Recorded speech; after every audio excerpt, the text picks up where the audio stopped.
problem is not the citizens of Kenya. The problem is the leadership. From Brian Odhiambo's family denied justice to no jobs in Kenya. Kama uko na kazi time, ambia Mungu asante. Are Kenya conservancies safe? Walinishuti risasi ya kwanza, ikaingia hapa, ikatokea hapa. Ile ingine ndio hii. Cop Shakur with painful story. So mama alichomekea ndani na mtoto. So mama akatoka mtoto nje, but the mother passed.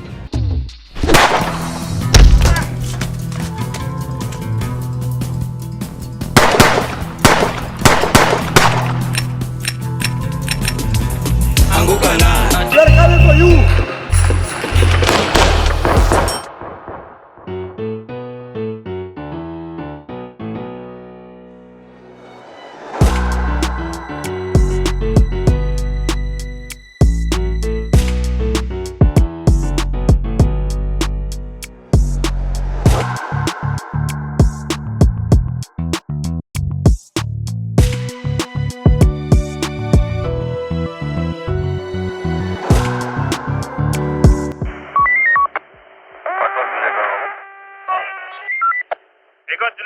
Authoritarians begin by arresting and charging anybody that criticizes them. Hello, how are you? Welcome back to ShowNewTrend. I'm Arson today and my name is Elvis Derry. Kenyans, if you asked today to describe the current regime, to describe the current government, the Kenya Kwanza government, how would you describe it? Just in 3 words. Listen to how Mumias East Member of Parliament Peter Selassie answered this question. In three words, how can you describe the KK government? KK government? Yeah. How can I describe? In 3 words. Hata siwaelewi. Siwaelewi. Ana hawaeleweki. Na wataki kueleweka. Yani hawaeleweki na wataki kueleweka. When President William Ruto was in Western Kenya addressing the people, addressing the nation, the people there, the residents there fully backed Peter Selassie by just calling his name whenever the president spoke. And the ground was hostile towards the president and the comrades injected. Just take a look.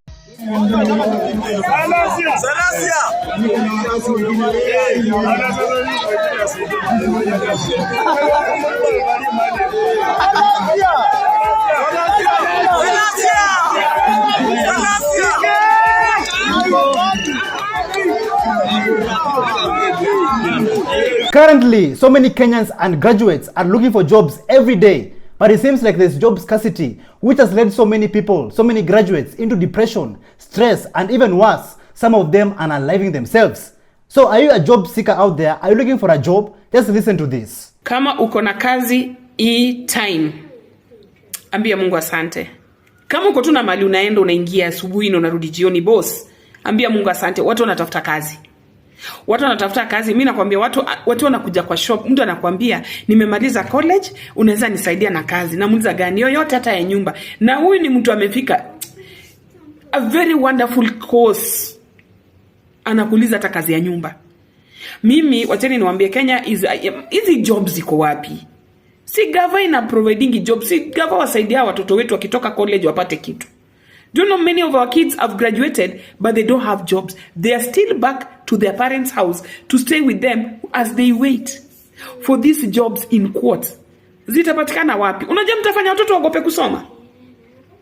Watoto wanaogopa kusoma. Juu mwingine I remember there's a video nikasema nimemaliza degree, nimemaliza masters, nikamaliza PhD, ninauza kwa duka. My friend, nilikuja kurealize watu wamesoma hawana job. Yes. Usione mtu anachoma mahindi pale umdharau. Huyo mtu ako na masters. Kuna mtu anasukuma maji na mkokoteni ako na degree. Imagine, alafu waambie mtoto anaingia uni this year. Ati unaona ule anasukuma maji ako na degree. Unaona ule anachoma mahindi ako na masters. Unataka kuambia mtoto nini? What I know about Kenyans is that Kenyans are the most educated, the most learned people, the most intelligent, smart people, and the most hardworking people from Africa. As the saying goes, cut your coat according to your size. But it seems like the government has forced graduates who have master's degrees, diplomas, PhDs, you name it, to go and work jobs, to do jobs that are not their size. Just recently, says Kipchumba Murkomen, he dismissed job seekers who are ready to bring a difference in this country, rudely telling them that we don't give jobs here. Kenyans, do you remember this? Take a look. Kizia ni nini? Ndio pendi? Mimi shida yangu ni kazi, mheshimiwa. No, hatupeni kazi hapa. I'm asking you questions ya hapa. So Kenyans, if I may ask, why is the rate of unemployment in Kenya hitting the roof? Why is unemployment in Kenya so high? Let's listen to what Monique Diary had to say about this. Ambie wazazi kama nurses wametosha Kenya, wazazi wache kuwaste pesa yao wakilipia watoto wao nursing na hakuna jobs. Leo nilipost kuna nidika pharmacist in the morning mwenye ako enrolled na Poisons and Pharmacy Board, but majority of the applications zilikuwa kutoka kwa nurses. There are so many madem ni wengi nurses na hawako job. It does not make sense when you get application from more than 50 people. Yeah, the same, like nurses.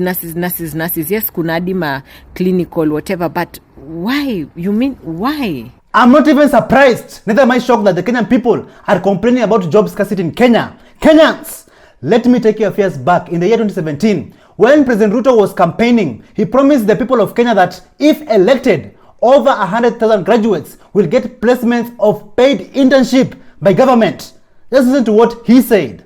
Person listening to us this evening who will graduate next year either from a TTI or from a university. And we are talking about 100,000 of them.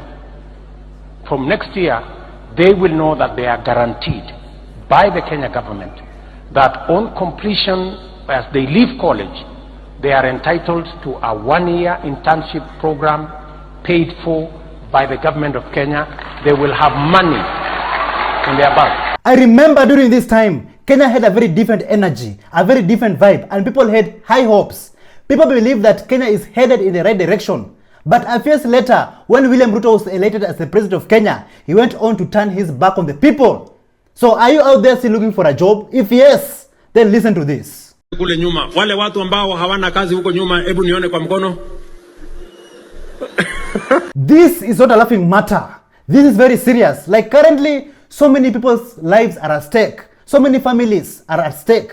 Many people cannot put food on the table, neither take their children to school, and also even access basic medical treatment. Like simply, so many people, so many Kenyans cannot access basic needs in this country. And this is very worrisome because it seems like the Kenya Kwanza government is weaponizing unemployment against the Kenyan people and the youth in this country. Like, is this the new meaning of development? Just listen to what We Don't Have a Country Here had to say about this. First things first, Jambazi is highly unlikely to trigger protests. Okay? Hata mkisikia he's sneaking funny bills into parliament, Jambazi would rather not steal as much as he thought he can steal, but buy himself time in State House until where his delusions are telling him atafikisha, which isn't far. But Kenyans should understand the high levels of unemployment in this country. It's not natural, it's not just happening. It's orchestrated by the state and it's weaponized against the youth. Sawa. There are no jobs everywhere. Okay? Upward social mobility in this country is almost non-existent. To be honest, after all this nonsense coming from the political class, lying to the people of Kenya every day after they have been voted into office, this is what I can say about them. Honorable member, we want to be fair to the candidates. They are not here because of the money that they have made. They are here because of the money they are going to make. While the Kenyan people, the youths, are tamacking, struggling and being depressed every day, looking for jobs under the red hot sun, Charlene Ruto, who is President William Ruto's daughter, she went on to brag and showcase her illegitimate office of the first daughter. And I'm just wondering, what is the use and the purpose of this office of the first daughter? How is it helping the Kenyan people? How is it bettering the Kenyan people? And how is it taking this country to the next level? Listen to what Chegema Juice had to say. This is Jermaine Momanyi. He's the head of trade and investments at the office of the first daughter. And this is...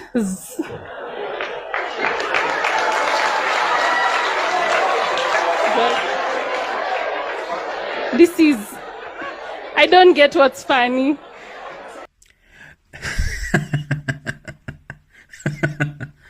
You see, she can't get what is funny.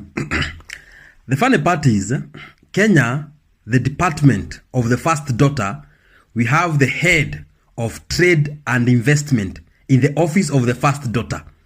But yesterday, Business Daily was telling Kenyans that Kenya economy has gone back to the Moi era.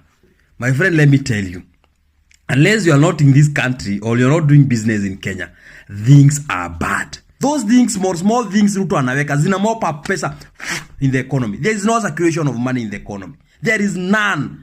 Economy ya Kenya ni kusema imesimama. So, in that case, before we continue, take a look at this video of the president's daughter, Charlene Ruto, dancing and celebrating the office of the first daughter, while you lambistics out there are suffering.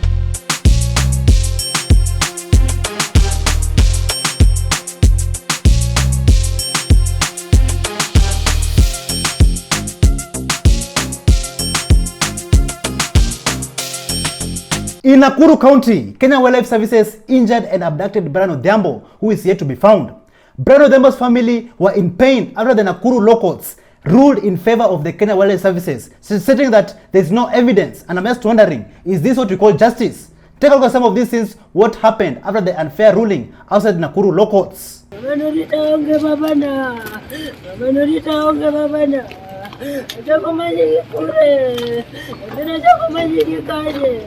Justice delayed is justice denied, and I'm just wondering, will Kenyans ever find justice? And where will Kenyans run to when they're in trouble? Nakuru High Court Judge Julius Nangea has dismissed Brian Odhiambo's case, and the question still remains, where is Brian Odhiambo? Is he dead or alive? What a sad time to be a Kenyan.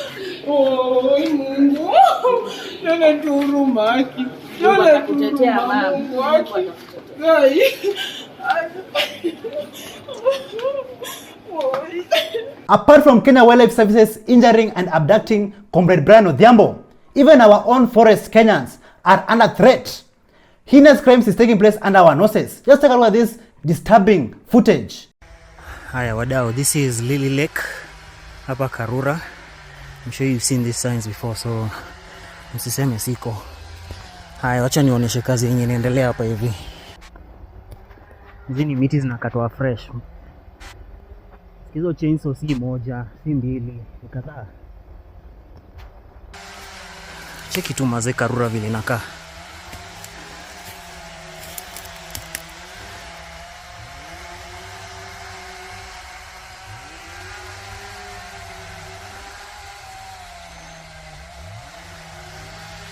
Kenyans will remember conservationists by the name of Wangari Maathai, the leader of Green Belt movement.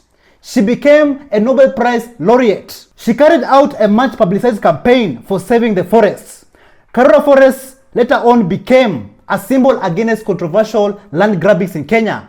But a few years later after her death, her hard work and determination to save our forests is not being respected by the rogue government. Let's listen to this. Why are they logging and deforesting? The deforestation that is happening in this country is unprecedented. Okay? Abadeas, Karura. I'm telling you, there's places in Mount Kenya where people are saying, giza inaingia hivi, they turn on floodlights. Logging is happening 24/7. Nini? Just because your regime is about to go doesn't mean you decimate everything in your vicinity. This can't work. And you know the thing about cutting these trees, some of these trees are indigenous. Some of them take 50-60 years to mature. Okay? Jambazi and Duale are logging trees left, right, center. Exporting all these trees. You know the thing is, trees and like money we can recover. After Jambazi's regime is seated, we can recover money. But trees that take decades to mature, where the hell are we gonna get those trees from? Kazi ni tu doing fake tree planting exercises here and there that bear no water so that they can beg for dollars from this green army. Okay? And we're also seeing these forest fires in Isiolo. What's up with that? Is this a precursor to land grabbing? To forest fires in Isiolo? Since when? Somebody is literally setting up fires ndio waende huko waibe shamba. Jambazi tunaonea 18. The Kenyan people should stand and fight to protect our lands, our resources, and our forests. Take a look at some of these scenes of Wangari Maathai injecting a few years back. We're going to shed blood because of our land. We will. We are used to that. Our forefathers shed blood for our land. We will do so. This is my blood. And it reminds me of the blood they shed trying to protect Karura Forest.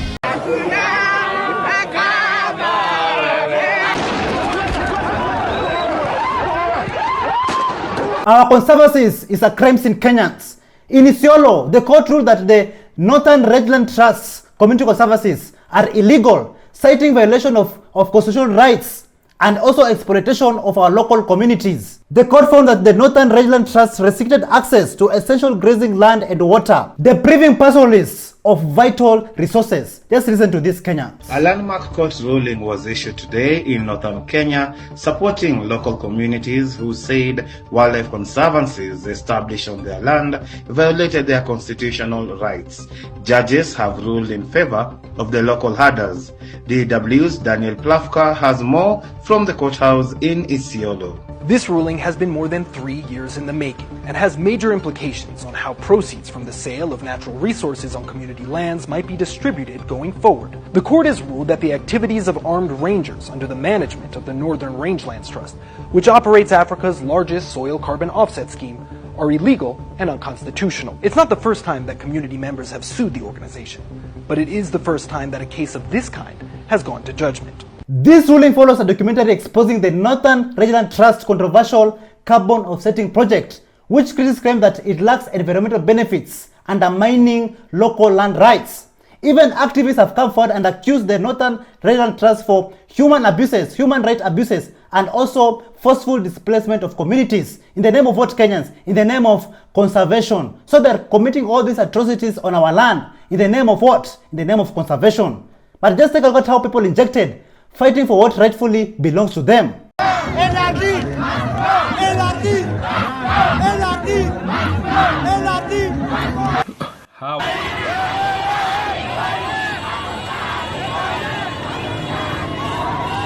Ardhi kutoka Rapsu mpaka Moliti, na sisi ni watu wa malisho, wafugaji.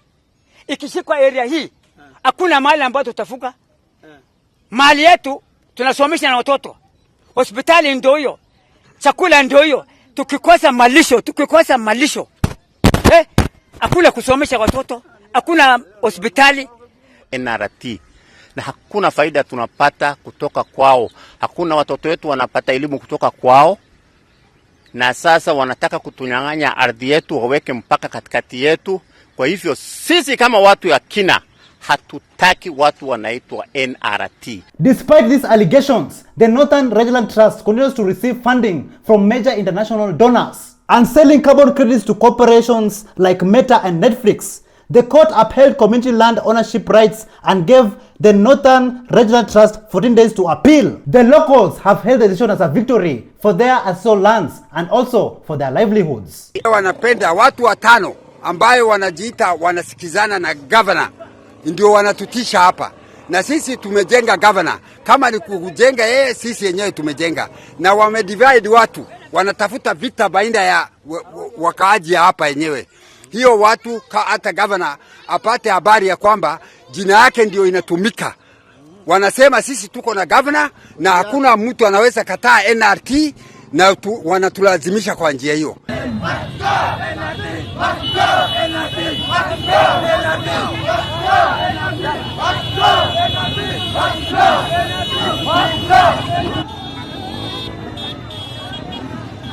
Still in our conservancies, crime is becoming more rampant. Some men were tortured and almost killed at Oipajata and Lewa. And I'm just wondering, when will all these injustices stop?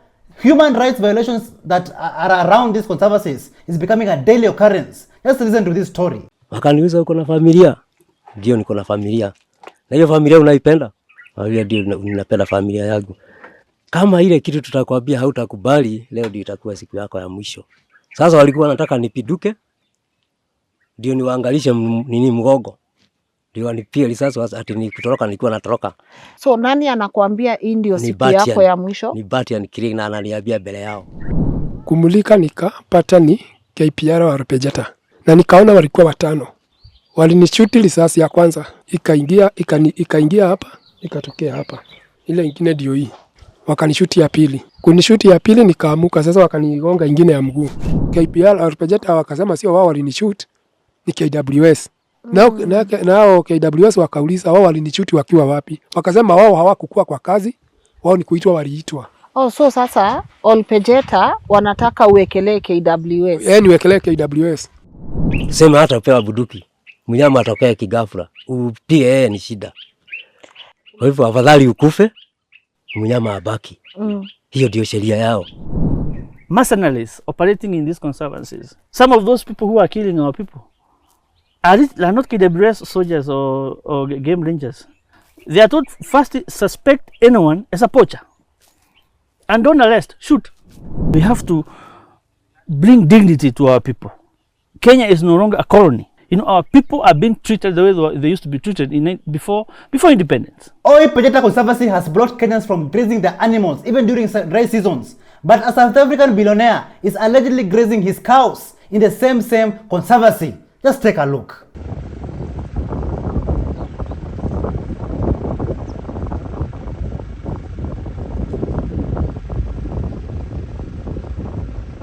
In Bungoma County, a young mother was burned to death and leaving her 9-year-old baby with serious injuries. The attackers were targeting the Nyumba Kumi chairperson, who recently moved out from the same house that the mother and the young baby were living in. The perpetrators, they locked the house from outside, poured petrol and set the house on fire. But the mother, before her death, she managed to throw the baby outside the house. Just listen to what Kop Shakur had to say about this. So I'm here in Bungoma. You can see this house. Wakati tunaongelea femicide issues, there was a mother who was burnt. Alichomekea hapa mbele, alichomwa na watu. So this is the house. And it's alleged that the people who wenye alimchomea hapa ndani, they are protected by the police. Naona. So kuna mama alichomewa hapa, alikuwa na mtoto. So walichomewa, walikuwa na mtoto ndani, walifungiwa ndani kwa mlango, walifungiwa na nje. Walifungiwa na nje. Walichoma na nini? Petroli. Wakachoma na petroli, so the mother hakuwa able kupita. Hakuwa able kutoka. So mama alichomekea ndani na mtoto. So mama akatoa mtoto nje, but the mother passed, but mtoto sasa yako ICU. This is the husband. Yeah, bro. Unaweza sema chenye ili happen? Mimi kwa nyumba nyumbani. Kushughulika mambo na ujenzi. Wote nilipata tu nikuje huko haraka. Ndio kufika huko napata. Kuna nguvu kidogo. Ilikuwa nikija huko haraka, nilipigwa tu simu kuja. Kakuja nikaona nyumba ni moshi yote. Eyewitnesses identified the suspect, who is also well connected with the police, and yet the criminal remains free. Like Kenyans, where are we heading to as a country? Walichoma na nini? Petroli. Wakachoma na petroli, so the mother hakuwa able kupita. Hakuwa able kutoka. So mama alichomekea ndani na mtoto. So mama akatoa mtoto nje, but the mother passed. While crime is becoming more rampant in the Republic of Kenya, President William Ruto is going around just lying to the people of Kenya. Do you remember when he said that the Grammys will be held in Kenya after paying 500 million Kenya shillings? Let me help you, Dennis. Actually, the money for Grammys we already paid. We are not about to pay. We already paid 500 million shillings towards that, and I'm sure the gentleman from Grammys can confirm that that is the direction we are going. It is quite clear that Kenyans got played, you got played, and the Grammys were not held in Kenya, but were held in the US, in California. Take a look at this video of how Wizkid injected at the Grammys.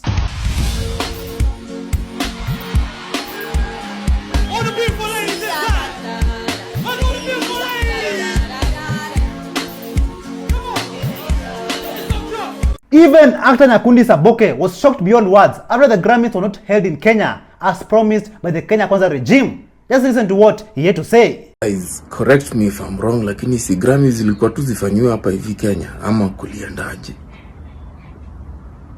Juu niko hapa nangoja kina Kendrick kwa shuke, watu tunaona tu ni kina Mlamwa. What's happening, bana? And the question of today is, are Murima people, the people from the mountain, confused politically? Do they vote with their emotions in every election season? Listen to what Jema Ulem had to say. Bro, ati unaniambia watu wa Central ama watu ya Mlima mambo ya siasa wanakuaga mafala mbaya sana. Aje tena mzee. Wacha nikwambie, wako na marais wengi. Aje. Watu ya Mlima kama zi numbers yao kwa kisiasa wangekuwa chini. If any other community ingekuwa na zile numbers watu wa Central wako nazo, wangekuwa mbele sana. Ufala yao kwani inakujia wapi? Ni juu kila time wakipiga kura wanapiga juu ya emotion. Emotion tena. Their political decisions are based on emotion. Inakuaga, "Oi, huyu ni mtu yetu. Wanamutesa. Sijui wanataka kumupeleka wapi? Huyu ni mtoto ya masikini, amenyimwa ndege. Huyu Uhuru ati anamfanyia nini?" Si hivyo ndio Ruto kwani walipenda jua nini? Hivyo. Anateswa na nani? Anateswa sana na Uhuru. Wakapiga kura. Sasa saa hii wameingia kwa ujinga ingine, wanazao Gachagua ndio walitengeneza hii noma wako ndani yake. Sasa wanaona Gachagua ameteswa, ametolewa, sasa wamejisahau. Hadi sisi hatuko kwa serikali ya Ruto sababu ya upuzi. Hadi sasa wako na Gachagua, ndio walitengeneza hii mambo wako. Kama kuna shida ya kisiasa ama ya maendeleo, Gachagua ndio walitengeneza. Kwani ndio maana alikuwa anang'ang'ana juu asitoke. Sasa anajua ni wajinga, amerudi akawaambia tulidanganywa pamoja. Hadi tulidanganywa pamoja. Sasa wote ukiwauliza, huyo Ruto vile ametufanyia.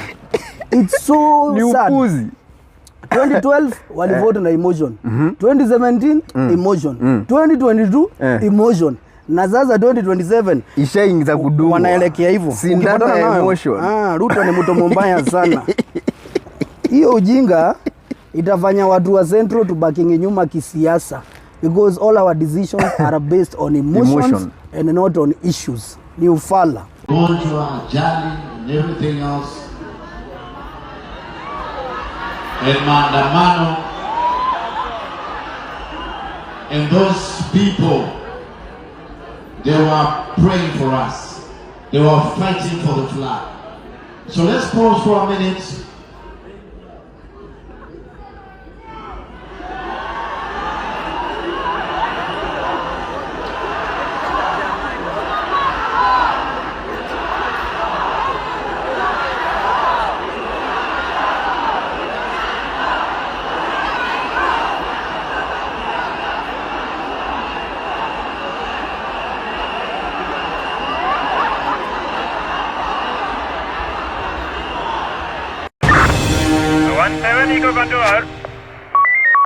Thank you so much for joining us on today's show. I'm your host, Elvis Derry. See you in the next one. Bye-bye. Authoritarians begin by arresting and charging anybody that criticizes them.